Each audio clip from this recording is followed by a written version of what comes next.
Aí entrou a luta na minha vida, que já tinha começado com uns 7 anos, quando o meu tio, que tinha feito jiu-jitsu com os Gracie, era um médico, voltou e começou a ensinar a mim e a um primo meu.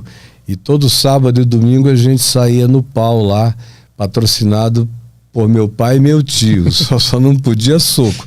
E aí brigar virou uma coisa simples para mim também. Aí mulher, defesa pessoal, luta, foi dando uma segurança extraordinária. Parece que não.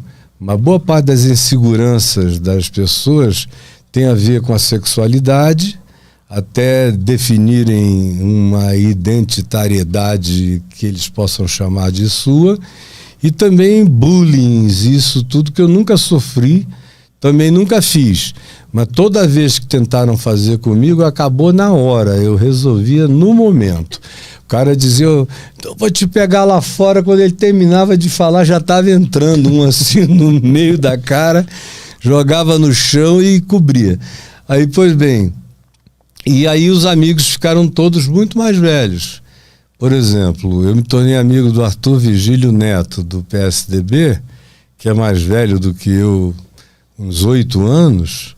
Naquele tempo, com 15 anos, eu fiquei íntimo dele.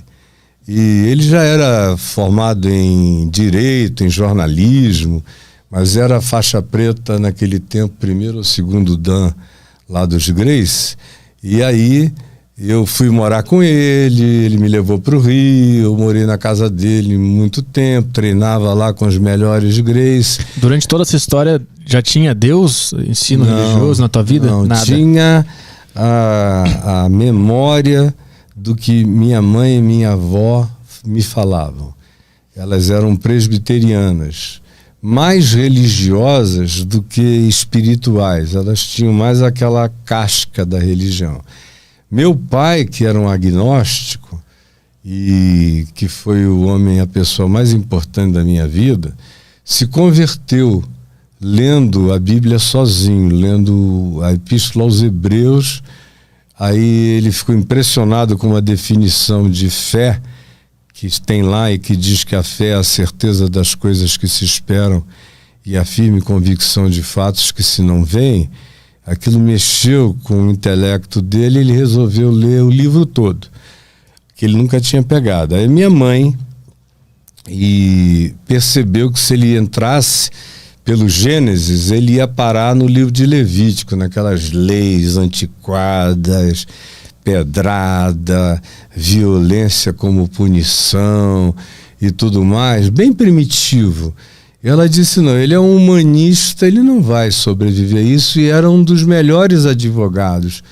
O meu pai, ele chegou em Manaus, ele tinha a maior banca advocacional da cidade.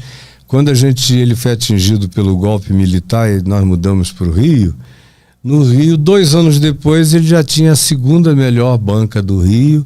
O Bernardo Cabral, que foi relator da Constituinte, era auxiliar do meu pai, trabalhava para o meu pai. Então o cara era genial mesmo, o papai. Além de tudo, ele era um ser da 20 anos. Ele calculava estruturas, ele fazia aparelhos, ele construía, tinha um pendor arquitetônico extraordinário, uma capacidade de física aplicada ao uso de energias diversas. Papai já trabalhava com vento, com água, com tudo, desde que eu era menino. Ele fazia as coisas operarem no sítio, na casa, na fazenda, com essas forças da natureza. Então, quando ele se converteu, foi lendo os evangelhos. Mamãe falou, não, esse livro é diferente. Para você entendê-lo, você tem que começar pelo fim. Aí ela abriu em Mateus, num domingo, 3 da tarde. Aí ele leu Mateus, Marcos, Lucas e João no mesmo dia. Chegou em João 19, que é sobre a crucificação de Jesus, 3 horas da manhã, mais ou menos. Aí ele disse que ficou com a convicção de que não tinham sido os romanos, nem os judeus, a causa da morte de Jesus. Ele entendeu que Jesus tinha morrido por ele, por cada indivíduo, pelo pecado humano, pela maldade humana, pelo egoísmo humano, pelo desamor ao amor que existe no coração de quase todos os homens, o culto ao egocentrismo. Ele entendeu e ele caiu de joelhos na cozinha da nossa casa, chorando e dizendo: Jesus, me perdoa, eu te matei. Te matei. Como é que tu absorvia tudo isso nessa época, sendo jovem? Eu fugia, né? Eu não queria nem ouvir. Eu ia embora. Eu digo, eu não quero. Eu fui fugindo de casa. Com 15 anos eu saí de casa.